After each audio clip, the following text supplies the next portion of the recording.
ఇక్కడ కాంగ్రెస్ కి సంబంధించి కాంగ్రెస్ మాత్రం 11 సీట్ల వరకు గెలిచే అవకాశం ఉంటుందని చెప్తుంది. చాణక్య డాట్కం ఆంధ్రప్రదేశ్కు సంబంధించి ఇచ్చిన ఫలితాలు కూడా నేను చూపిస్తాను. ఆంధ్రప్రదేశ్లో మాత్రం వైసీపీ మరోసారి అధికారంలోకి వచ్చే అవకాశం ఉంటుందని చాణక్య డాట్కం చెప్తోంది.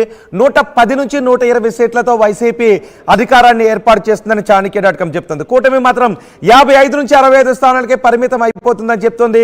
వైసీపీకి 50% ఓట్ షేర్ వస్తుందని చాణక్య డాట్కం చెప్తోంది. గతంలో వచ్చిన ఓట్ షేర్ ఈసారి నిలుపుకుంటుంది వైసీపీ అని చెప్తోంది. టీడీపీ కూటమి 46% ఓట్ షేర్ సాధిస్తుంది అని అంచనా వేస్తోంది. ఆంధ్రప్రదేశ్లో పురుష ఓటర్లు టీడీపీ వైపు మొగ్గు చూపారు, మహిళలు మాత్రం వైసీపీ వైపే మొగ్గు చూపారు అని చాణక్య డాట్కం అంటోంది. మనతో పాటు జాయిన్ అయ్యారు అమర్నాథ్ బీజేపీ నుంచి. నమస్తే అమర్నాథ్ గారు, మీ దగ్గరకు వచ్చే ముందు ఒక్కసారి రాజేష్ గారి ఈ ఫలితం గురించి మాట్లాడి సచిన్. అంతకన్నా ముందు ఆరా మస్తాన్ ఈ అంశానికి సంబంధించిన సర్వే ఫలితాల గురించి రియాక్ట్ అవుతారు. ఒకసారి అనేమంటున్నారో చూద్దాం.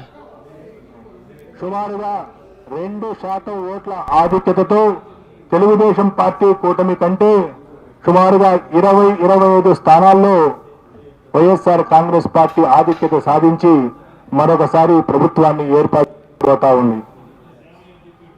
అలాగే పార్లమెంటు విషయానికి వస్తే ఆంధ్రప్రదేశ్లో ఉన్నటువంటి 25 పార్లమెంటు స్థానాల్లో 48.29% ఓటు వైఎస్ఆర్ కాంగ్రెస్ పార్టీ 13 నుండి 15 పార్లమెంటు స్థానాలను గెలవబోతా ఉంది. అలాగే తెలుగుదేశం కూటమి 47.68 ఓట్ల శాతాన్ని సాధించి 10 నుండి 12 పార్లమెంటు స్థానాల్ని గెలవనున్నది. 4.03% ఓట్లు కాంగ్రెస్ పార్టీ మరియు ఇతర పార్టీలకు లభించినాయి. ఏ పార్టీకి కూడా ఇంకా వేరే పార్టీలకు సీట్లు లభించేటువంటి అవకాశం లేదు. కడప పార్లమెంటు నుండి పోటీ చేసినటువంటి శ్రీమతి షర్మిల గారు అక్కడ గణనీయమైనటువంటి ఓట్లు పొందుతున్నప్పటికీ అక్కడ గెలిచే పరిస్థితి లేదు. వారికి అక్కడ డిపాజిట్ కూడా దక్కేటువంటి పరిస్థితి లేదు. ఆవిడ సుమారు 12% ఓట్లకు పరిమితం కాబోతా ఉన్నది. ఈ విధంగా కాంగ్రెస్ పార్టీ సుమారుగా 3% ఓట్లు పార్లమెంటు స్థానాల్లో చీల్చిన కారణంగా వైఎస్ఆర్ కాంగ్రెస్ పార్టీ గెలవలసినటువంటి మరో 3 స్థానాలని కోల్పోబోతా ఉంది. అయినప్పటికీ ఎన్డీఏ కూటమి కంటే కూడా 2-3 పార్లమెంటు స్థానాలను అధికంగా సాధించబోతా ఉంది. సుమారుగా 13 నుండి 15 స్థానాలు వైఎస్ఆర్సీపీ, 10 నుండి 12 స్థానాలు టీడీపీ కూటమి సాధించబోతా ఉంది.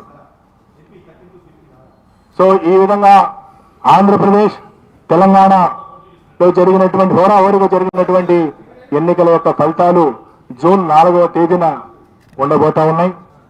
జూన్ 4వ తేదీన మా ఈ ఆరా సంస్థ వైపు నుండి ప్రకటించినటువంటి పోస్ట్ పోలు నిజం కావాలని, గత 16 సంవత్సరాల్లో అనేక ఎన్నికల్లో వాస్తవానికి ఫలితాలకు దగ్గరగా మా ఆరా సంస్థ ఏ విధంగా అయితే ఫలితాలను ప్రకటించిందో అదే స్థాయిలో ఈ ఫలితాలను ప్రకటిస్తున్నామని తెలియజేయడానికి గర్వపడతా ఉన్నాం. అనేక రకాల ఒత్తిడి, అనేక రకాల అన్ని మా ప్రొఫెషన్లో భాగంగా ఎప్పుడు వస్తూనే ఉంటాయి. ఎప్పుడు కూడా ఎటువంటి ప్రలోభాలకు, ప్రభావాలకు లోను కాకుండా సంస్థను సంస్థగా మేము నమ్మినటువంటి వృత్తిని వృత్తిగా భావించి ఎన్నికల కంటే ముందు ఏదైనా లీకులు ఇవ్వమని ప్రకటించమని ఎన్ని రాజకీయ పార్టీలు కోరినప్పటికీ ఎక్కడా ప్రతిస్పందించకుండా, ఒక్క ఓటర్ను కూడా ప్రభావితం చేయకుండా పోలింగ్ ముగిసిన తర్వాత సుమారు 21-22 రోజుల తర్వాత మేము ఈ ఫలితాలని మీ ముందు పెడుతున్నాము. కాబట్టి ఈ ఫలితాల ద్వారా ఎవరూ కూడా ఎటువంటి ఫలితాలు వచ్చే వరకు 4వ తేదీ ఫలితాలు వచ్చే వరకు ఆందోళన చెందవలసిన అవసరం లేదు. మరీ ముఖ్యంగా బెట్టింగులు లాంటి ప్రమాదకరమైనటువంటి వాటి జోలికి పోవద్దని చెప్పి మీడియా ద్వారా రాష్ట్ర ప్రజలందరికీ విజ్ఞప్తి చేస్తూ ముగిస్తున్నాను. ధన్యవాదాలు.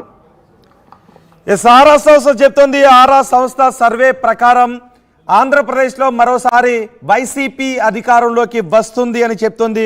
56% పైగా మహిళలు వైసీపీకి పట్టం కట్టారు. పురుషుల్లో ఎక్కువ మంది వైసీపీకి ఓటు వేసిన మహిళలు మాత్రం ఎక్కువ మంది ఆంధ్రప్రదేశ్లో వైసీపీకే పట్టం కట్టారని చెప్తోంది. వైసీపీ 49% ఓట్ షేర్ను సాధిస్తుంది. టీడీపీ 47.5% ఓట్ షేర్ను సాధిస్తుంది అని ఆరా అభిప్రాయపడుతోంది. రాజేష్ గారు, మీరు ఎలా చూస్తారు ఆరా అంచనాని? ఆరా సంస్థ అంచనాతో నేను ఏకీపించట్లేదు. ఎందుకంటే గ్రౌండ్ రియాలిటీ గురించి నాకు స్పష్టత ఉంది. నేను అనుకోవటం ఆరా అంచనాలు దుబ్బాక ఎన్నికలప్పుడు చూసాం.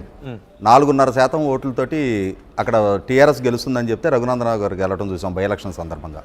అట్లాగే 2014 అసెంబ్లీ ఎలక్షన్ సందర్భంగా కూడా వైసీపీ గెలుస్తుందని చెప్పని ఇతను ప్రెడిక్ట్ చేయడం జరిగింది. ఆ రోజు కూడా ఆ రోజు తెలుగుదేశం భారతీయ జనతా పార్టీ కూటమి అధికారంలోకి రావడం జరిగింది.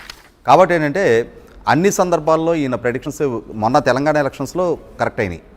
అదే సందర్భంలో శ్రీ ఆత్మసాక్షి మన తెలంగాణ ఎలక్షన్స్లో ఘోరంగా వాళ్ళ అంచనా ఫెయిల్ అయింది. కాబట్టి ఏంటంటే శంకులో పోస్తే కానీ తీర్థం కాదు అని చెప్పని ఒక సంస్థ చెప్పింది. కాబట్టి ఈరోజు మనం చర్చించుకుంటాం, కానీ అన్ని సందర్భాల్లో గ్రౌండ్ రియాలిటీకి దగ్గరగా వీళ్ళ అంచనాలు ఏమి లేవు. ఒకసారి అమర్నాథ్ గారి దగ్గర కూడా మనం తీసుకుందాం. అమర్నాథ్ గారు, మీరు ఎలా చూస్తారు ఇప్పుడు వస్తున్న ఎగ్జిట్ పోల్ సర్వేలను? ఆంధ్రప్రదేశ్ వరకు ఎలా చూస్తారు? అంటే ఆంధ్రప్రదేశ్లో ఇంకా కొంత కన్ఫ్యూజింగ్గానే ఉంది. ఎందుకంటే ఆంధ్రప్రదేశ్లో ఎక్కువ శాతం అంటే మనం మాట్లాడుతున్నప్పుడు, అక్కడ ప్రజలు మాట్లాడుతున్నప్పుడు కూటమికే అధికారంలోకి వస్తుందని చెప్తున్నారు. కానీ ఒక 2 సంస్థలు, అదే చాణక్య.com అండ్ ఆరా మస్తాన్, వాళ్ళిద్దరు కూడా వైసీపీ అంటున్నారు. పీపుల్స్ పల్స్ కూటమి ఇచ్చారు. పీపుల్స్ పల్స్ కూటమి ఇచ్చారు. నేను చాలా మందితో మాట్లాడాను. ఇన్ఫ్యాక్ట్ నేను ఇఫ్ యూ కెన్ రిమెంబర్ 10వ తారీఖు ఫ్రైడే రోజు రాత్రి 1 గంటకు మేము ఆ లక్డీ కప్పుల దగ్గర బస్ స్టేషన్లో చాలా మంది నిలబడి ఉంటే వాళ్ళని అడిగితే 100% మంది కూడా ఖచ్చితంగా మేము టీడీపీకో లేకుంటే బీజేపీకో జనసేన అని చెప్తున్నారు.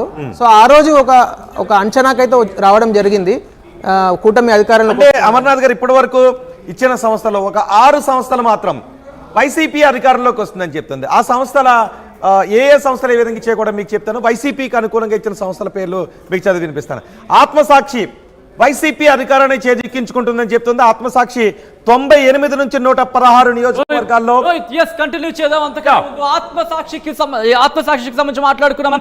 ఆరా మస్తాన్ కి సంబంధించి బిగ్ నెంబర్స్ మనం చూడబోతున్నాం. ఇప్పుడు ఆరా మస్తాన్ కి సంబంధించి ఆంధ్రప్రదేశ్ లో నెంబర్స్ ఇచ్చారు. ఒక్కసారి నెంబర్స్ మనం చూద్దాం. ఆంధ్రప్రదేశ్ 175 అసెంబ్లీ స్థానాల్లో వైసీపీ 94 నుంచి 104 స్థానాలని ఆ మధ్యలో కైవసం చేసుకునే అవకాశం ఉన్నట్టు కూడా ఆరా మస్తాన్ చెప్తున్నారు. అలాగే తెలుగుదేశం పార్టీ కూటమికి సంబంధించి 71 నుంచి 85, అంటే ఆన్ అండ్ యావరేజ్ గా చూసుకున్న ఇక్కడ దాదాపు 75 స్థానాలు గెలవచ్చు అనేది ఇక్కడ కూటమికి సంబంధించి ఆరా మస్తాన్ సర్వే చెబుతోంది. వైసీపీకి సంబంధించి 94 నుంచి 104 అంటే కనుక దాదాపు 99 లేకపోతే 100 స్థానాలు గెలిచి అవకాశం ఉందని చెబుతోంది. ఇక కాంగ్రెస్ కి సంబంధించి ఒక్క స్థానం కూడా గెలవకపోవచ్చు, అలాగే ఇతరులు కూడా ఒక్క స్థానం కూడా గెలవకపోవచ్చు అనేది ఆరా మస్తాన్ సర్వే చెబుతున్నారు. చాలా ఇంట్రెస్టింగ్ ఫిగర్స్ వస్తున్నాయని చెప్పుకోవాలి. బహుశా ఇఫ్ ఐఎమ్ నాట్ రాంగ్ మనం సర్వే